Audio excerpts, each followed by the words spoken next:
नमस्कार, प्रणाम। आइए आज की बात हो जाए और आज हम बात करते हैं विश्व के बारे में कि जो परिवेश, जो वातावरण, जो परिस्थितियाँ दिखाई दे रही हैं ना, वो बड़ा शांतिपूर्ण है, दुर्भाग्यपूर्ण है, घृणास्पद है, विचारणीय है, भयपूर्ण है। आइए आज की थोड़ी बात हो जाए, फिर विषय पे आ जाए हम। आज का जो विषय है वो है, आज की जो तारीख है वह है 10 मार्च 2026। चैत्र का महीना है, कृष्ण पक्ष है, तिथि सप्तमी। वो आज पूरे दिन भर है, रात में 1:54 तक है, फिर अष्टमी लग जाएगा, फिर अष्टमी लग जाएगा। अनुराधा नक्षत्र है जो सवेरे था, शाम तक था, वो शाम को 7:04 तक है, 19:04। फिर ज्येष्ठा लग जाएगा। हंसा नाम का योग था जो प्रातः 8 तक कह सकता, अभी बद नाम का योग है। आइए सप्तमी तिथि है, सप्तमी माने भद्रा तिथि। भद्रा का शाब्दिक तो खराब होता भद्रा, लेकिन भद्रा एक बड़ा दार्शनिक शब्द है। भद्रा माने बचाव, सुरक्षा, रुकावट, ये बचाता है हमें। आई बात। इसलिए भद्रा का जो मालिक है उसको मरकरी बुध नाम का ग्रह कहते हैं। नंदा, भद्रा, जया, रिक्ता से पूर्ण, ये 5 किस्म की तिथियां होती हैं। बुध नाम का जो ग्रह होता है वो भद्रा का मालिक क्यों है? भद्रा माने जागरूकता। बहुत जगह हमें नहीं मालूम होता है कि अमुक खाद्य पदार्थ खाने योग्य है कि नहीं। मान हम कोई खराब काम करने जा रहे थे और उसमें कोई रुकावट आ गई, हम बच गए ना। तो कहीं ये जो भद्रा शब्द है वो एक दार्शनिक वर्ड है, और ये एक ऐसा शब्द है जो हमें बचाता है, जीवन में रक्षा करता है, रुकावटें पैदा करता है। खैर, अब आइए हम विषय पढ़ा लें। आज का जो विषय है वो है कि विश्व की स्थिति, विश्व की कुंडली, विश्व का चक्र। आइए 14 अप्रैल 2025 को, पिछले वर्ष 14 अप्रैल को कुंभ लगन में ये जग का जन्मांक प्रवेश हो रहा है। जिस दिन सूर्य का परिवर्तन होता है मेष में, उस दिन ही विश्व की कुंडली बनती है। आइए कुंभ लगन है, और जो ग्रह हैं उसमें जो सर्वाधिक ग्रह हैं वो इसमें है, मीन में है। मीन में कितने हैं? 1 2 3 4, शनि, बुध, शुक्र, राहु, सूर्य भी बैठ गया। बल्कि यह कोना जो है ओवरलोडेड है, कहते हैं वायु। मित्रों, वायु बहुत इंपॉर्टेंट है, बहुत महत्वपूर्ण है। वायु सर्वाइवल ही नहीं है, वायु सबसे सामर्थ्यवान तत्व है, सबसे बलशाली है। आयुर्वेद भी कहता ना कि हमारे बॉडी में जो कफ हैं, पित्त हैं, ये स्थूल हैं, इनमें कोई गति नहीं है। इनको जो हिलाता डुलाता है, गति देता, उसको हम वायु कहते हैं। और वायु का तो आप जानती हैं, हमारे बॉडी में 5 किस्म की वायु हैं। उसमें जो वायु बहुत महत्वपूर्ण है उसे प्राणवायु कहते हैं, जिसके बिना शरीर निर्जीव सा हो जाता है।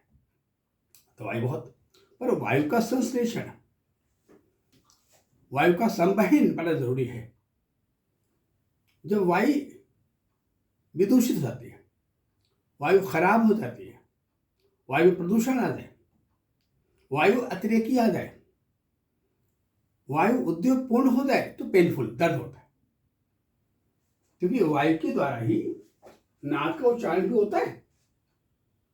अगर हमको शरीर मान ले तो ये उसका ईएनटी ज्वाइंट होता है, और ईएनटी ज्वाइंट बड़ा महत्वपूर्ण ज्वाइंट है जो शरीर के ऊपर के इलाके, उसको कुंभ का इलाका कहते हैं, उस ऊपर के इलाके को नीचे से जोड़ता है। मानो कोई घड़ा उलट के रख दिया जाए। अब यहाँ ग्रह तो हैं लेकिन बड़े कमजोर अवस्था में हैं। पहला, वायु का जो मालिक ग्रह है, जो वायु का संचालक, उसे शनि कहते हैं। शनि माने वायु का मालिक। वो बेचारा शनि नाम का जो ग्रह है वो इसी मीन में 147 मान 147 डिग्री, बहुत कम है, पूर्वा भाद्रपद नक्षत्र में है। एक तो शनि नाम का ग्रह पानी की राशि में, मीन राशि में। शनि अल्कलाइड क्लाइमेक्स है मित्रों, बहुत ठंडा है, बहुत ठंडा। और वो पानी में, कैसे पानी में? कहा जो पानी दुस्वभाव है, घर का होता तो बहने वाला पानी था, बह रहा था। ये ऐसे जल में है जिस जल में जाके बड़ा कमजोर हो जाता है। जब ये कमजोर होता है तो जो पृथ्वी पर जो मानव हैं, मनुष्य हैं, ये सबसे प्रधान जो जीवधारी मनुष्य है, इनमें असुरक्षा बढ़ जाती है, इनसिक्योरिटी बढ़ जाती है, असुरक्षा बढ़ जाती है, ईर्ष्या बढ़ जाती है, अनिद्राएं बढ़ जाती है और संशय बढ़ जाता है। क्योंकि जब हम निर्भीक नहीं होते, निर्भयता नहीं होती, तो फिर संशय होता है, बड़ी चिंता होती कि मेरा से तो कोई अगला कमजोर नहीं कर दे, किसी पर किसी का भरोसा विश्वास नहीं होता है।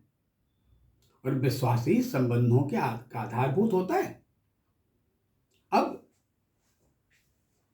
सबसे इंपॉर्टेंट होता है वो है हमारी पृथ्वी, हमारी वसुधा, हमारी पृथ्वी। क्योंकि हम तो उस धर्म के मानने वाले हैं, उस धारणा वाले हैं, उस सोच वाले हैं, कहते ना वसुधैव कुटुंबकम, कि संपूर्ण वसुधा ही मेरा परिवार है, ये पूरी अवनी मेरी फैमिली है, पूरा परिवार है ये। सच में देखा जाए तो जीवन के सबसे महत्वपूर्ण जो माँ है वो हमारी पृथ्वी माँ है। हरी बात होती, ये हमारी पृथ्वी में बहुत महत्वपूर्ण है। यही है ना सस्यामला मात्र, ये पूरे विश्व के लिए कहा गया। ये तो एक बंटवारा है, मानवीय बंटवारा है कि तमाम धर्मों में लोग बट गए, तमाम टुकड़े कई देशों में बट गए। पर जो पृथ्वी माँ है, जो वसुधा है, वो तो चाहती है कि हमारे जितने संतानें हैं वो मिलजुल के आपस में रहें। किसी के बच्चों में विभेद होना, झगड़ा होना, लड़ाई होना, मारपीट होना, बंटवारा होना एक माँ के लिए कितना पेनफुल होता है। हमारी माताएं कितनी दुखी होती हैं, कदापि नहीं चाहती कि हमारे बच्चों में ऐसा कोई बंटवारा हो। लेकिन वो बुध नाम का ग्रह जो हमारी वसुधा को रिप्रेजेंट करता है, जो मनुष्य के अंदर एक सामान्य अवेयरनेस पैदा करता है, जो भाषा का मालिक है, ऐसे भाषा का प्रयोग हो जो भाषा मधुर हो, जो भाषा जिस भाषा हम्बलनेस हो, विनम्रता हो, मानवता हो, उसका मालिक बुध नाम का ग्रह बहुत कमजोर हो गया। बुध इस मीन राशि में बहुत कमजोर हो गया, 4 दूसरे नवांश का है तो मीन राशि का और भी कमजोर हो गया। क्योंकि जो ये जगह का ये वर्ष प्रवेश हो रहा है, ये पूर्णिमा फुल मून में हो रहा है, फुल मून टाइम, पूर्णिमा का समय, प्रतिपदा है, पूर्णिमा के दूसरे दिन का समय। अब फुल मून के दिन हो रहा, चंद्रमा बहुत मजबूत हो गया। अब चंद्रमा बड़ा मजबूत हो गया, क्या हो गया, मन का डोमिनेशन बढ़ गया। अब मन को जो संतुलित करते हैं उनमें 2 ग्रहों का बहुत रोल है। कौन 2 है भाई? क्या एक तो बुध नाम का ग्रह है, बुध। ये बुध क्या करता है, ये बुध नाम का जो ग्रह है ये चंद्रमा रूपी पानी को जो भागना चाहता है, बहना चाहता है, उसको रोकता है और उसको बचाता है दूषित होने से। देखो ना कि जहाँ तालाब होते हैं, पोखरी होते हैं, वहां पे क्या होता है, कुछ हरे रंग के वनस्पति अपने आप उगाते हैं जो उस पानी का बचाव करती है। जमीनों में हरे रंग की काई बन जाती है, ग्रीन कलर का, जो पानी का बचाव करती है, मानव शत्रुओं से रक्षा करती है।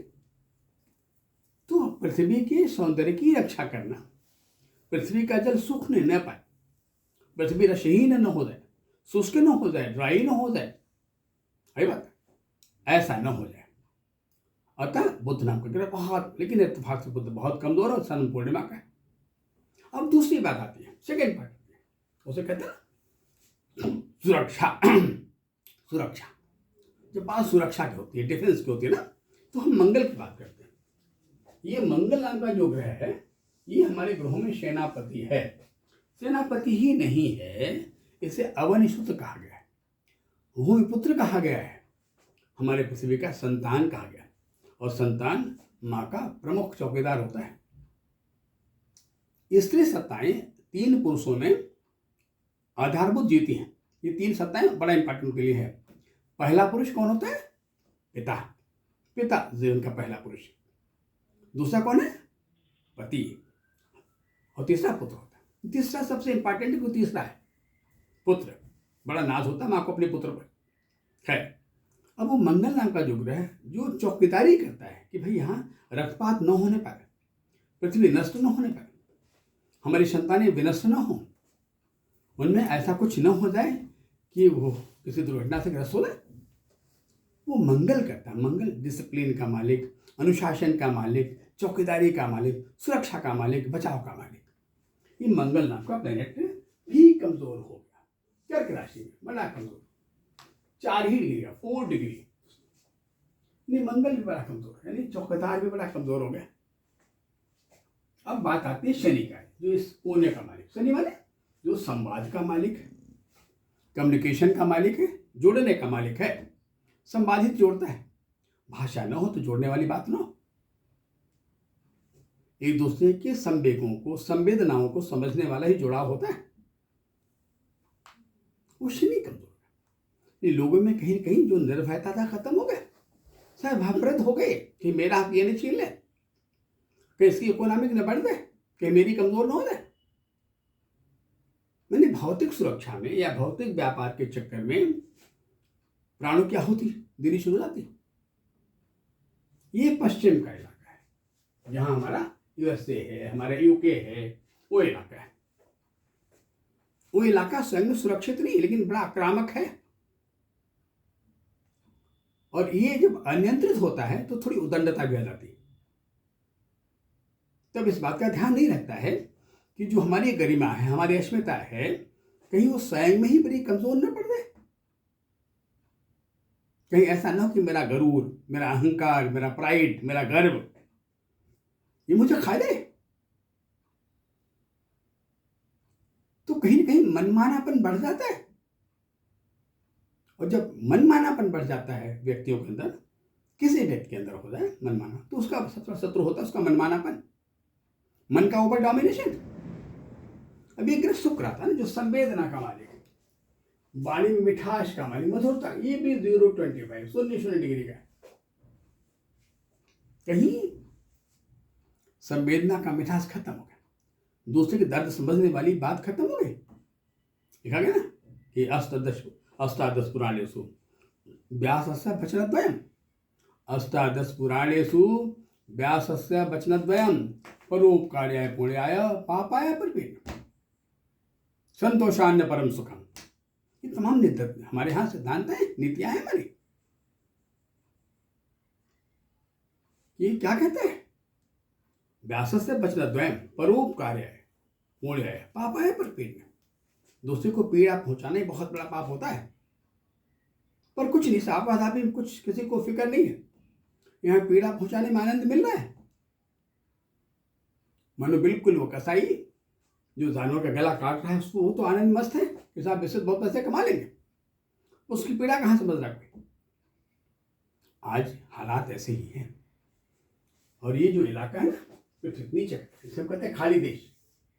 ये जो खाली देश है, जो सबसे आधार ऑफ प्रोडक्शन है, बहुत अमूल्य चीजें हमारी इस खाली देशों के पृथ्वी से पैदा होती है। चाहे वो तेलों का भंडार हो, खनिजों का भंडार हो, बहुत कुछ ऐसा है जहां ऐसे पैदा होता है।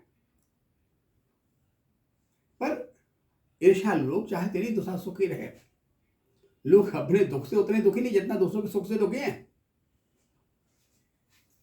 ये पूरा जो इलाका है ना, मिडिल ईस्ट का इलाका है, पश्चिम एशिया का इलाका, मिडिल एशिया का जो इलाका है ना, वो बिल्कुल है पूर्ण है। पूरब के इलाके भी मिले जुले हैं, बहुत महत्वपूर्ण नहीं है।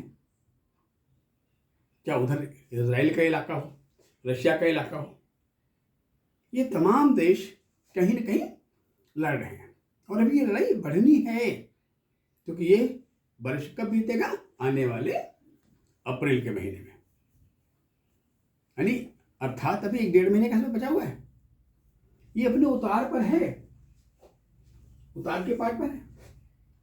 और उतार का जो एंड वाला पार्ट बड़ा खाली है ना, मैंने इसका जो उतार होता है ना, और थोड़ा विनाशकारी होता है। यानी मार्च का ये महीना और अप्रैल मई तक का जो समय है, इसमें तमाम सारी ऐसी घटनाएं, ऐसी बातें बढ़ती जाएंगी। राष्ट्रों में कितने राष्ट्राधीश खत्म हो जाएंगे, उनकी हत्याएं हो जाएंगी, मार दिए जाएंगे। कितने देशों का अस्तित्व बहुत कमजोर पड़ जाएगा। वो पार्ट। सेकंड वाले पार्ट है अस्मिता नाम चीज खत्म हो जाए। देश में भी देखा जाए बहुत सारे जो हमारे राष्ट्राधीश हैं, प्रदेश के अधीश हैं, प्रदेश हैं, देश है, राज्य है ना, उनकी भी जो सरकारें है ना, वो बड़ी डगमग सी दिखाई दे रही है। सत्ता पक्ष भी एक बड़ा संशय की अवस्था से गुजर रहा है। कब गाड़ी पलट जाए कहना बहुत मुश्किल है। मानो हम एक ऐसे नाव पर बैठे हुए हैं जिसके पैसेंजर एक ही तरफ जाके बैठ गए, नाव उलाची मारते चल रही है।